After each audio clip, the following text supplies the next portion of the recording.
Jacobo Grinberg, ¿qué vio antes de desaparecer?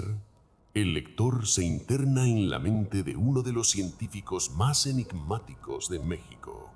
La obra explora los últimos años de Grinberg, cuando su teoría del campo neuronal holográfico parecía rozar la frontera entre la ciencia y lo divino.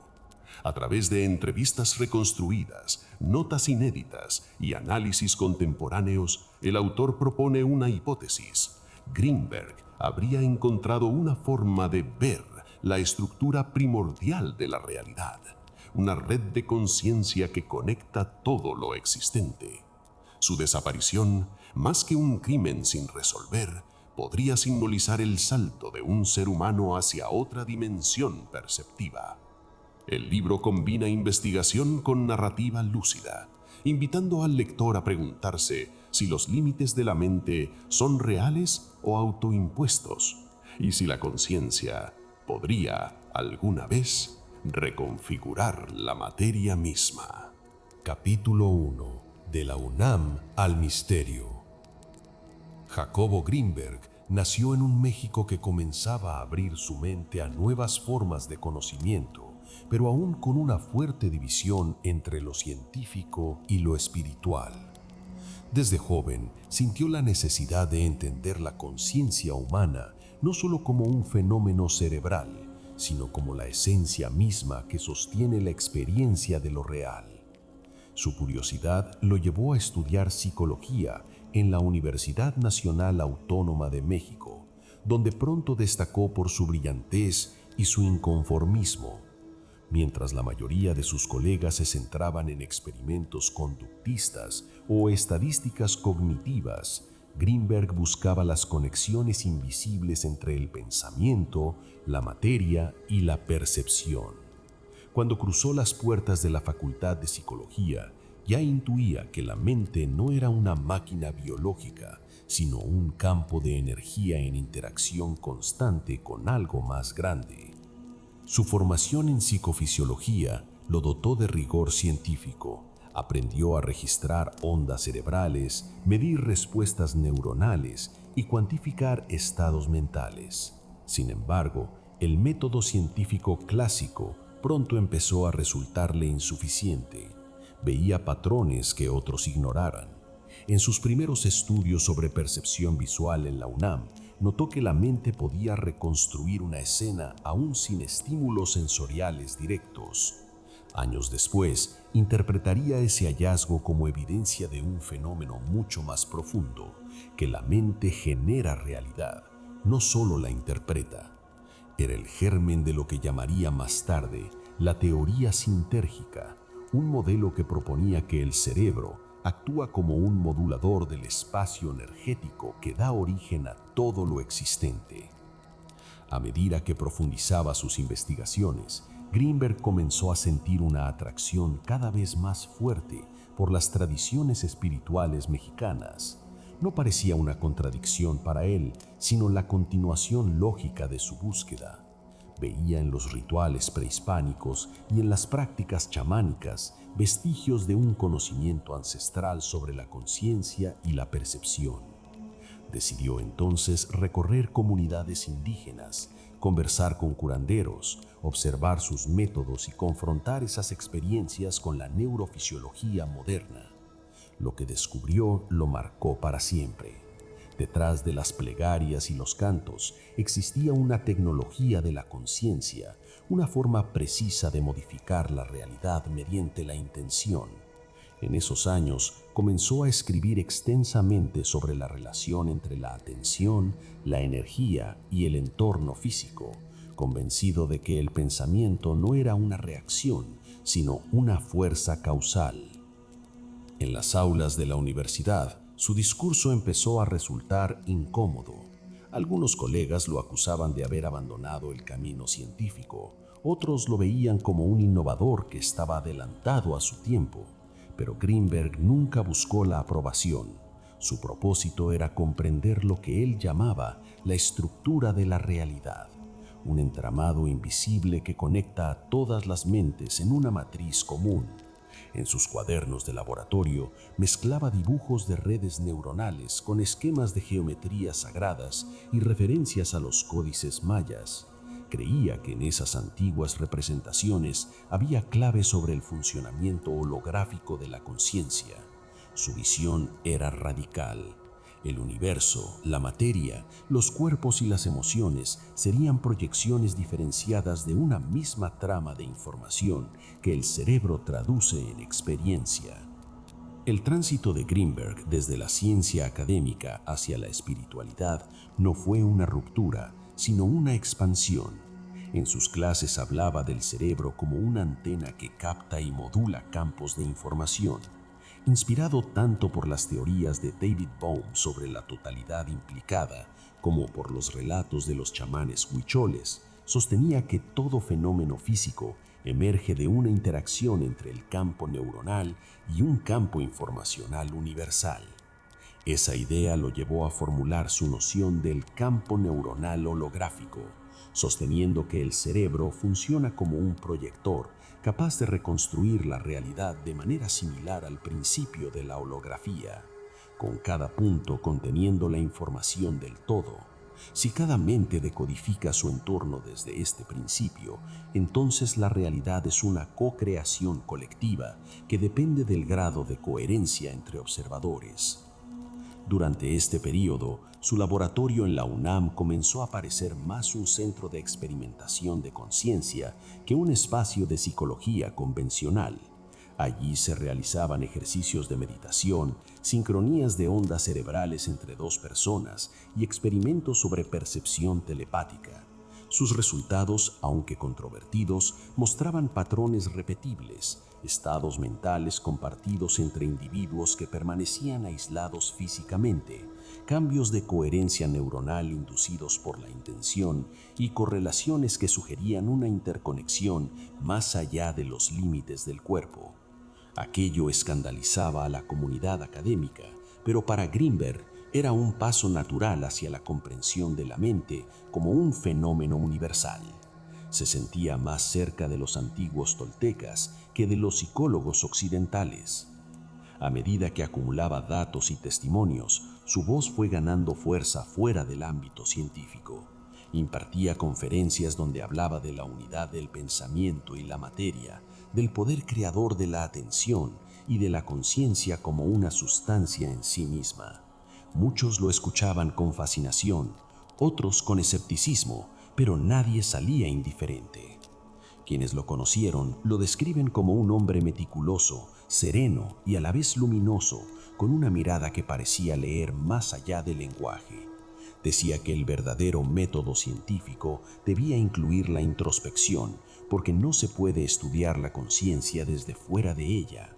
Esta postura lo convirtió en un puente entre dos mundos, el del laboratorio y el de la experiencia interior. Con el tiempo, Greenberg se dio cuenta de que sus estudios requerían no solo aparatos de medición, sino también herramientas internas, meditación, silencio y disciplina mental. Comenzó a practicar técnicas de concentración profunda, convencido de que solo desde la quietud podía observar la estructura que subyace a la realidad. Algunos de sus escritos de esta época muestran un tono poético, casi místico, pero con fundamentos físicos. Describía la conciencia como un mapa de interferencias electromagnéticas en constante resonancia con el entorno. Integraba lo tangible y lo espiritual en una ecuación donde la mente era la variable decisiva. Las fronteras entre la ciencia y el misterio se desvanecieron en su vida personal. A menudo decía a sus alumnos que lo importante no era creer, sino experimentar. Ese espíritu experimental lo llevó a planear nuevos estudios con chamanes y sanadores, combinando electroencefalografía con prácticas ancestrales. Era su forma de comprobar que la conciencia puede afectar el campo físico e incluso el biológico. No buscaba demostrar lo sobrenatural, sino describir sus leyes bajo el lenguaje de la ciencia. Cada paso lo acercaba más al corazón del enigma que marcaría su destino, la comprensión de que la mente y el universo son reflejos de una misma fuente. El científico del alma había cruzado el umbral. Desde los pasillos de la UNAM hasta los templos ocultos del chamanismo mexicano, Jacobo Greenberg se convirtió en un caminante entre mundos, el de la lógica y el de lo invisible, el de los pensamientos y las visiones, el de la ciencia y el espíritu. Su viaje hacia el misterio apenas comenzaba, pero ya había encontrado su punto de partida, la certeza de que la conciencia es la materia prima de toda realidad. Capítulo 2. La teoría sintérgica. El mapa de lo invisible. Postuló que la realidad no es una entidad sólida ni fija, sino una consecuencia dinámica de la interacción entre dos campos, el neuronal y el informacional. Lo llamó teoría sintérgica, del término sintergia, que define como la cantidad de coherencia en el sistema perceptivo. Esta idea rompe el paradigma clásico de que el cerebro genera la experiencia del mundo de manera aislada.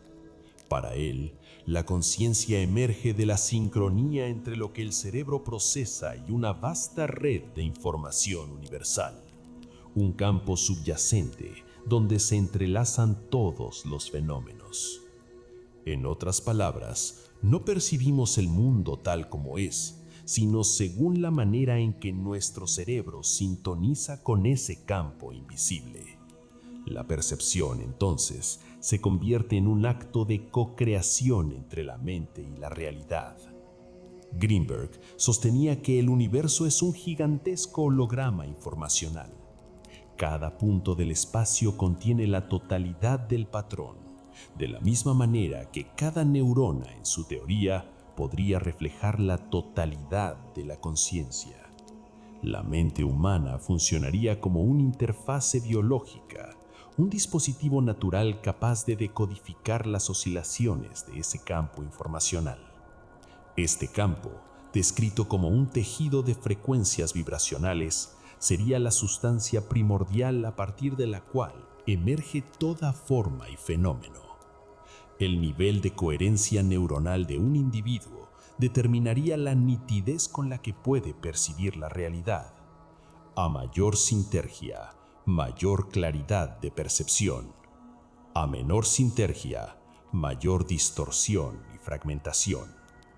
En sus experimentos, Greenberg intentó correlacionar la actividad bioeléctrica cerebral con estados alterados de conciencia. En varios estudios realizados en la Universidad Nacional Autónoma de México, observó que durante la meditación profunda o experiencias místicas se incrementaba la coherencia entre diferentes áreas del cerebro, como si múltiples regiones empezaran a vibrar al unísono. Esta sincronicidad, según él, era el indicador neurofisiológico de una expansión perceptual. El cerebro entraba en resonancia con el campo informacional más amplio. Su conclusión fue provocadora. El conocimiento directo, lo que en tradiciones místicas se llama iluminación, podría describirse neurofisiológicamente como un aumento extremo de la sintergia. La teoría sintérgica concilia elementos de la física moderna con las tradiciones de sabiduría ancestral. Por ejemplo, conceptos del entrelazamiento cuántico y del campo unificado encuentran eco en su noción de campo informacional. Si dos partículas pueden permanecer interconectadas más allá del espacio y el tiempo, quizá la conciencia humana también forme parte de una red que trasciende la distancia. Para Greenberg, el cerebro no crea conciencia, sino que la modula. La mente sería un modulador de frecuencias, capaz de transformar el caos cuántico en un universo ordenado y perceptible. Desde esa perspectiva, percibir es literalmente crear. Durante los años finales de su trabajo, Greenberg comenzó a diseñar modelos matemáticos para representar la relación entre estos campos. Propuso que el campo neuronal podía alterar la estructura del campo informacional cuando alcanzaba niveles elevados de coherencia, generando modificaciones reales en la materia y el entorno. Esto explicaría fenómenos aparentemente imposibles, como las curaciones instantáneas o la percepción extrasensorial. Según la teoría, el espacio mismo es plástico y responde a la información coherente emitida por sistemas conscientes altamente organizados. De allí derivaba su enorme interés por estudiar chamanes y sanadores, cuya actividad mental parecía, en sus mediciones, manifestar patrones eléctricos inusualmente ordenados. En el contexto de la neurociencia contemporánea, muchas de las ideas de Greenberg encuentran resonancias notables. La física cuántica explora hoy la posibilidad de que el vacío no esté vacío, sino lleno de energía e información. La neurofisiología del siglo XXI reconoce que los estados de conciencia alterados generan patrones cerebrales de sincronización global comparables a los que Greenberg describía. También la física de la información sostiene que la realidad puede entenderse como un sistema computacional de intercambio de datos, donde la energía y la información son equivalentes. Jacobo parecía prever ese paradigma décadas antes. Su hipótesis sugería que detrás de cada percepción hay un proceso de decodificación informacional. Una de las ideas más poderosas del modelo sintérgico radica en que cada experiencia humana, incluso la más íntima, contribuye a modificar el campo universal. El pensamiento individual no es aislado, es una vibración que se añade al universo. Bajo esta óptica, la empatía, la oración o la intención tienen una acción real en la estructura energética del cosmos. Lo que pensamos no solo modifica cómo percibimos, sino lo que efectivamente existe. La realidad, por tanto, no es objetiva ni subjetiva, es interactiva. El observador altera lo observado, porque son dos aspectos de una misma red holográfica. Greenberg encontró en el chamanismo mexicano un modelo vivo de esta hipótesis. Los rituales de percepción, las curaciones y los trances extáticos se basan en alterar la frecuencia cerebral para conectar con campos informacionales no ordinarios. En palabras del propio Greenberg, el chamán entra en otra densidad de realidad. Estas prácticas ancestrales confirmarían desde la experiencia directa lo que su ecuación intentaba expresar con rigor científico: la posibilidad de acceder a niveles de realidad más amplios, modificando el patrón neuronal.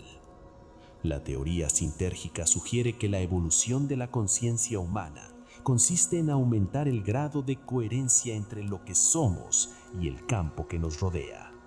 Cada acto de atención, cada pensamiento lúcido, cada emoción expandida, refina la sintonía del cerebro con el universo. En ese sentido, la mente humana no es un accidente biológico, sino un instrumento cósmico de exploración. Si el universo es información, la conciencia es su lenguaje descodificador. Y si esa sintonía alcanza su máxima coherencia, entonces se disuelve la diferencia entre sujeto y objeto, entre ver y ser visto. A ese momento de sintergia pura es a lo que Greenberg parecía aspirar, una percepción donde ya no hay observador ni observado, sino un solo campo vibrando en absoluta unidad. Capítulo 3. El contacto, lo que vio con Pachita. En los días en que Jacobo Greenberg cruzó las puertas del modesto departamento donde vivía Bárbara Guerrero, conocida como Pachita, ya no era solo un neurofisiólogo empeñado en medir impulsos eléctricos. Era un explorador de lo invisible. Había recorrido laboratorios de psicofisiología en la UNAM, registrado patrones de actividad cerebral y trazado hipótesis sobre la relación entre percepción y realidad. Pero nada lo había preparado para lo que encontró en aquel pequeño espacio, impregnado de olor a copal, velas y silencio reverente. Frente a él, una mujer de edad incierta, vestida con ropas sencillas, decía estar en contacto con una entidad. Cuauhtémoc, el último tlatoani mexica. Lo extraordinario no fue solo la afirmación, sino lo que ocurría después. Greenberg llegó allí con una mente escéptica, armado con grabadoras, cámaras y un deseo profundo de entender. Sin embargo, conforme comenzaron las cirugías psíquicas de Pachita, la línea que separaba observador de participante se desvaneció. Frente a sus ojos, Pachita operaba cuerpos sin bisturí, sin anestesia y, en ocasiones, sin que existieran heridas visibles después del procedimiento. Los asistentes aseguraban que los órganos aparecían y desaparecían y que todo ocurría en una especie de sincronía magnética difícil de describir. Greenberg, acostumbrado a la lógica neurológica, registró las ondas cerebrales de los pacientes y observó que sus frecuencias cambiaban drásticamente en los momentos clave del contacto. No eran patrones de dolor ni de hipnosis, eran ritmos de coherencia excepcional, como si el cerebro entrara en resonancia con un campo más grande que él mismo. Durante varias semanas, Greenberg observó cuidadosamente. Se concentró en los pequeños detalles, el ritmo de la respiración de Pachita antes de comenzar, la forma en que su pulso bajaba a niveles casi imposibles, las palabras que murmuraba en un idioma arcaico. Lo más desconcertante era que su propio cuerpo también parecía reaccionar. A veces, durante las sesiones, sentía una vibración en la piel o un ligero zumbido auditivo, como si el aire cambiara de densidad. En su libreta escribió: "No es que manipule materia, sino que se sintoniza con la estructura informacional que le da forma". Esa frase se convertiría en la semilla de su posterior interpretación. La realidad no es sólida, sino maleable, y puede ser alterada desde un nivel más profundo de conciencia. En una oportunidad, Greenberg pidió permiso para colocar sensores de electroencefalografía tanto en Pachita como en el paciente. Lo que descubrió lo desconcertó aún más. Los cerebros de ambos mostraron momentos de sincronización total, como si compartieran un mismo pulso neuronal. Cuando ella afirmaba "ya está curado", los registros revelaban un pico de coherencia gamma, aquellas frecuencias vinculadas a la percepción y a los estados de integración mental. Era como si dos sistemas nerviosos estuvieran operando dentro de una sola mente expandida.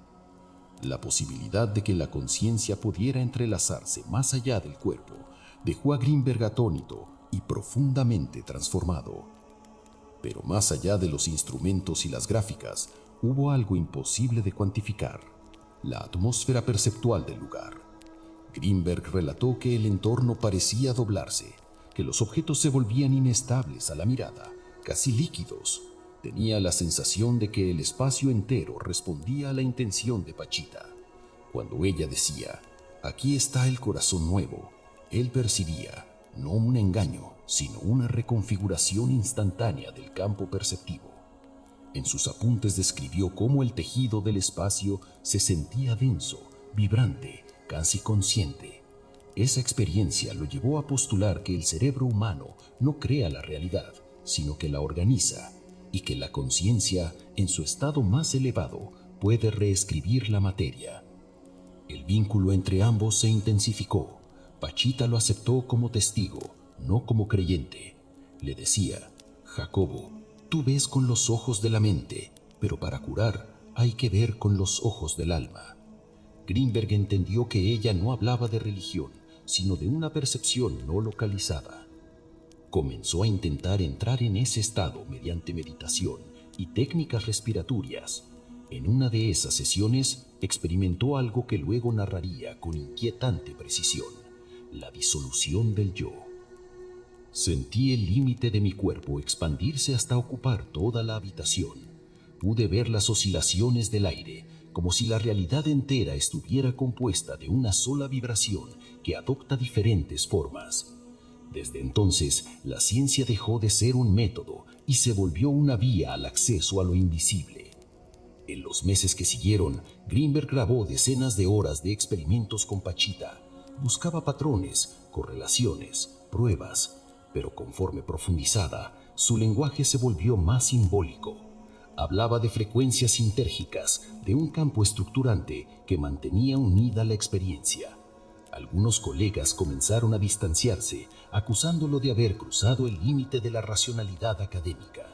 Sin embargo, él estaba convencido de que la clave de la conciencia residía precisamente allí, en esa zona donde la mente se reconcilia con la materia.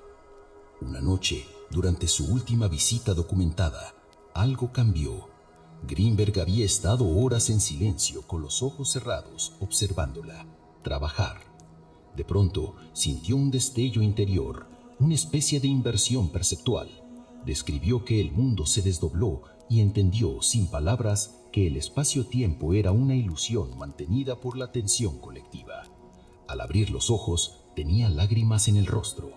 Pachita solo le dijo: «¿Ya viste?». Fue esa experiencia la que él tardíamente llamaría contacto total, el instante en que su mente se alineó completamente con el patrón universal. Nunca explicó con detalles qué ocurrió exactamente, pero sus notas de esos días revelan una certeza: el campo existe y puede ser experimentado directamente. Después de esa noche, algo también cambió en su comportamiento. Sus conferencias adquirieron un tono visionario. Hablaba de un inminente descubrimiento capaz de unir a todas las ciencias bajo una sola comprensión de la conciencia. Algunos amigos notaron en él una serenidad distinta, como si hubiera traspasado una barrera de comprensión. Quizás en aquellos encuentros con Pachita, en ese intercambio de energía, mente y materia, Greenberg no solo observó un fenómeno, sino que participó de él, convirtiéndose a su vez en parte del misterio que tanto deseaba explicar. Capítulo 4. Los días previos. El eco de la desaparición.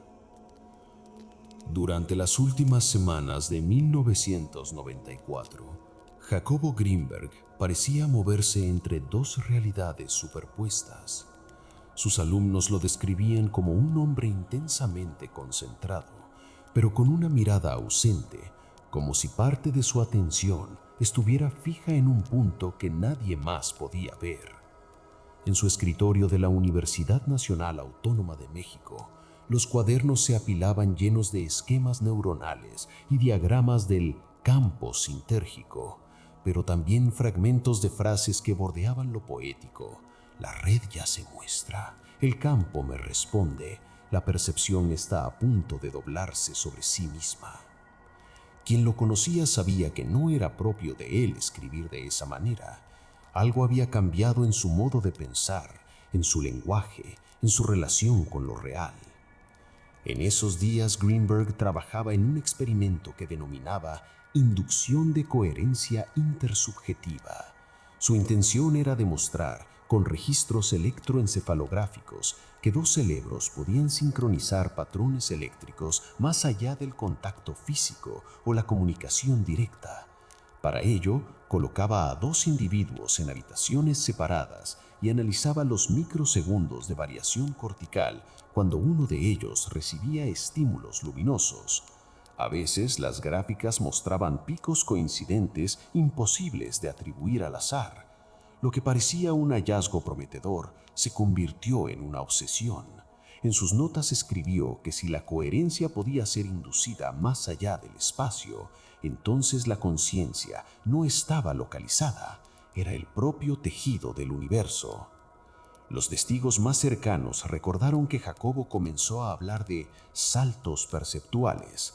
Aseguraba que la conciencia humana estaba en el umbral de una mutación, que, amplificando la sinergia entre el observador y el campo, el cerebro podía literalmente disolver la frontera entre sujeto y objeto. Algunos lo tomaron por un visionario, otros por un hombre al borde del agotamiento.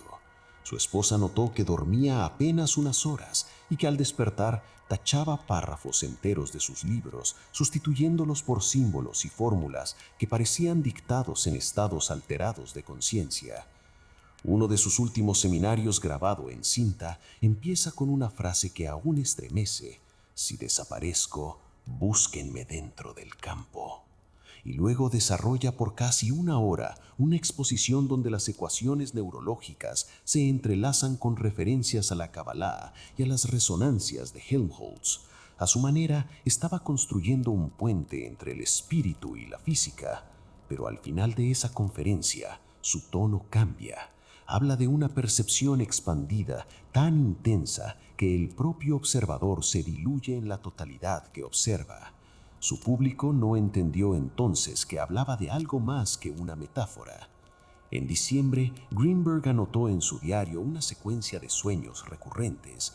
En ellos veía estructuras luminosas moviéndose sobre la Ciudad de México, como retículas geométricas flotando sobre los edificios. Escribió que esas figuras correspondían a la red sintérgica, una matriz de información que sostendría la realidad perceptiva. Mencionó que había encontrado la forma de inducir la experiencia de esa red a través de frecuencias cerebrales coherentes. Sus últimos experimentos habrían usado estimulación rítmica visual y auditiva para lograr estados de sincronía profunda con esa supuesta estructura subyacente del universo. Esa misma semana envió una carta a un colega en los Estados Unidos donde afirmaba estar a punto de realizar la verificación empírica del fenómeno de unión percepción-realidad. Nadie supo si llegó a realizar tal verificación, pero a partir de ese punto sus registros se vuelven erráticos. Las páginas de su cuaderno más reciente son un entrecruce de ecuaciones interrumpidas por expresiones místicas. El observador ya no está fuera, el espejo se abre, el yo se reabsorbe. Algunas palabras aparecen repetidas como si hubiera escrito en trance. Los vecinos lo escuchaban de madrugada tarareando o pronunciando mantras en voz baja. Según un asistente, la noche anterior a su desaparición, dijo que había alcanzado la autoobservación sin perspectiva, una expresión con la que describía el momento en que la conciencia se convierte en campo puro, sin diferenciación entre quien observa y lo observado. Para él, esto no era una figura poética, sino un estado mensurable, algo que podía registrarse en las ondas cerebrales. Cuando dejó de presentarse a trabajar, su estudio permanecía en orden. No había signos de violencia ni de huida, solo una grabadora encendida con el carrete detenido en silencio, un manuscrito inconcluso sobre la mesa y una hoja en blanco con un trazo inicial, una espiral que se detiene en el punto exacto donde la pluma deja de tocar el papel. Lo enigmático fue que la espiral coincidía con un patrón que venía dibujando desde hacía meses en sus estudios sobre campos torsionales. Los investigadores y amigos no pudieron encontrar una explicación coherente. Algunos especularon con un rapto o una crisis psicótica, pero otros, familiarizados con su discurso, afirmaron que Jacobo estaba experimentando con estados de conciencia tan profundos que la noción de desaparición debía interpretarse de otro modo. Para ellos, se trató de una fusión perceptual llevada al extremo, una especie de salto cuántico de la mente, donde el observador se integró con el campo que tanto buscó. Años después, al revisar sus grabaciones, un detalle llamó la atención de los estudiosos de su trabajo. En una de las últimas cintas, mientras hablaba sobre el colapso del tiempo psicológico, se escucha un sonido leve, como una interferencia eléctrica, acompañada de una última frase casi inaudible: «Ya no hay dentro ni fuera». Esa línea, apenas perceptible, se convirtió en la cita favorita de quienes creían que Greenberg había logrado penetrar la misma estructura de la realidad. Su eco aún vibra como un hilo invisible entre ciencia y misterio, un recordatorio de que quizás la desaparición fue, en verdad, la culminación de su experimento final: desaparecer del espacio para existir en el campo del todo. Capítulo 5. La mente holográfica y la desaparición de Jacobo Greenberg. La noción de la mente como un campo holográfico ha comenzado a cruzar el umbral entre la especulación filosófica y la ciencia experimental. Jacobo Grinberg lo comprendió antes de que las palabras física cuántica, conciencia no local o campo unificado se volvieran parte del vocabulario popular. Para él, la mente no era una entidad aislada dentro del cráneo, sino una proyección de una estructura mayor, una red informacional que se extendía por todo el universo. Hoy, décadas después de su desaparición, las investigaciones neurocientíficas y los modelos de la física contemporánea parecen acercarse poco a poco a la intuición que lo obsesionó durante toda su vida. La conciencia y la realidad están entrelazadas en un patrón holográfico. El principio del holograma establece que cada parte contiene la información del todo. Grinberg aplicó esta idea al cerebro humano.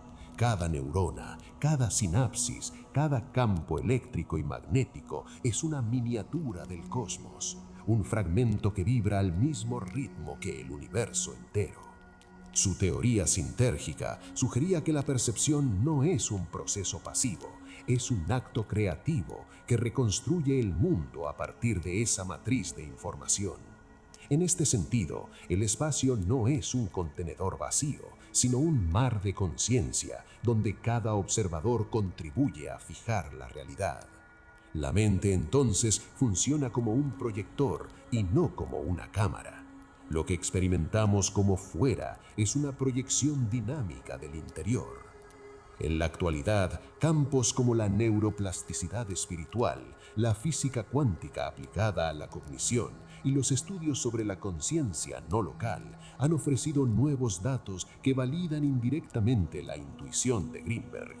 Experimentos con meditadores avanzados demuestran que el entrenamiento mental puede alterar no únicamente la actividad cerebral, sino también la coherencia electromagnética del entorno.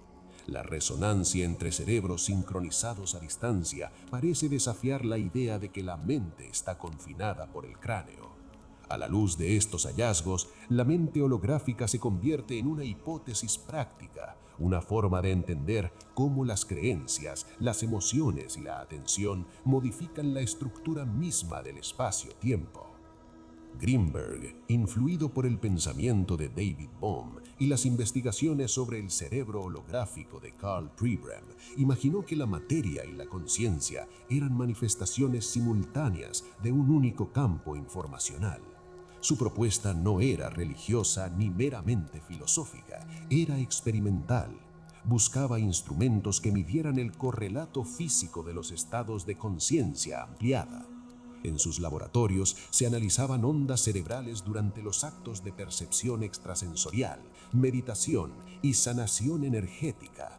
Los registros mostraban coherencias inusuales entre hemisferios cerebrales, como si ambos lados del cerebro empezaran a resonar al unísono durante ciertos estados místicos. Pero el salto más perturbador llegó cuando vinculó estas observaciones con los fenómenos realizados junto a la curandera Pachita. Para Grinberg, lo que presenciaban no era magia, sino la manipulación consciente del campo sintérgico, una reconfiguración de la información básica que sustenta la realidad. El cuerpo físico, desde su perspectiva, podía ser reordenado si la conciencia accedía al nivel donde las formas son moldeables. Esta interpretación lo acercó peligrosamente al límite que separa a la ciencia oficial de lo oculto. Y fue precisamente en ese límite donde su carrera tomó un rumbo sombrío. Poco antes de desaparecer, Grinberg había compartido con colegas fragmentos de un manuscrito en el que planteaba una posible convergencia entre física cuántica, neurodinámica y contacto con inteligencias no humanas. Sostenía que la conciencia avanzada podría servir de interfase entre dimensiones y que mediante estados de coherencia mental extrema, ciertos individuos podrían sintonizar con fuentes de información no terrestres. Estas afirmaciones, lejos de tomarse como una curiosidad teórica, despertaron la atención de grupos de poder interesados en los límites de la percepción humana. Algunos testigos relataron que Grinberg recibió visitas de representantes de instituciones científicas y militares extranjeras interesados en replicar sus experimentos sobre comunicación neural a distancia. En círculos más conspirativos, su desaparición se atribuye a un secuestro ejecutado por agencias que buscaban monopolizar su conocimiento. Otros sostienen que el misterio tuvo un carácter aún más enigmático, la hipótesis extraterrestre. Según esta visión, Greenberg habría logrado abrir un canal de comunicación con entidades de inteligencia superior, quienes al percibir su nivel de comprensión lo integraron en su propio plano de existencia. En sus últimos escritos dejaba entrever la sensación de que estaba cerca de comprobar empíricamente que la conciencia podía desplazarse fuera del cuerpo, una idea que coincidía con antiguas prácticas chamánicas mesoamericanas. Sin embargo, más allá de las teorías sobre su destino, lo esencial es el legado conceptual que dejó atrás. Hoy se exploran líneas de investigación que retoman su intuición, la posibilidad de que la conciencia sea el fundamento del universo, no su consecuencia. Si la información es la base de toda materia, entonces el observador participa activamente en la creación del cosmos. De esta manera, el pensamiento, la emoción y la intención adquieren una dimensión ontológica. Existen, actúan, dan forma. El nuevo paradigma que su obra inspira se construye sobre esta comprensión. El ser humano puede reconfigurar su entorno alterando su estado mental. Cada mente es un portal que replica en su interior la totalidad del universo. Así la desaparición física de Greenberg se transforma en metáfora, un científico que trascendió la materia para convertirse en campo, un investigador que pagó el precio de mirar demasiado lejos. Su herencia no se mide en teorías validadas, sino en la expansión de la pregunta que dejó abierta. ¿Qué sucede cuando la mente reconoce su poder creador? En esa respuesta se oculta el legado de un hombre que tal vez vio el holograma completo antes de fundirse eternamente con él. Jacobo Greenberg no fue un científico común. Fue un explorador de la frontera más misteriosa de la existencia, la conciencia. A través de su obra, intentó demostrar que la mente humana no es solo un producto del cerebro, sino una antena que interactúa con un vasto campo de información cósmica. En cada capítulo, este libro revela que su desaparición puede interpretarse menos como un episodio policial y más como un fenómeno simbólico y trascendental. Greenberg vivió en un momento donde la ciencia comenzaba a reconocer lo que los sabios antiguos siempre intuyeron: que la realidad es maleable, que la percepción moldea la materia y que la conciencia no nace en nosotros, sino que nosotros nacemos dentro de ella.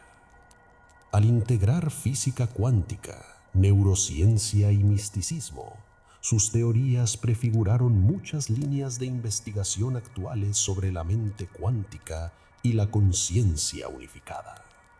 Este libro invita a mirar con los ojos de Greenberg, a cuestionar los límites de lo real, a entender que nuestros pensamientos son ondas que pueden afectar lo físico y que el universo, antes de ser materia, es percepción.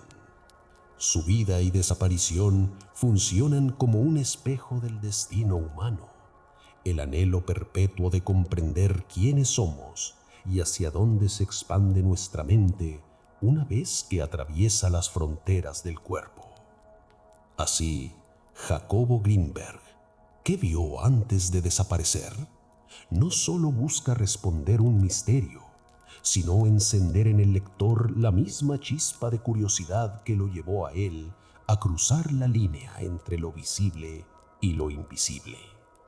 Porque quizás lo que vio antes de desaparecer es aquello que todos podemos intuir.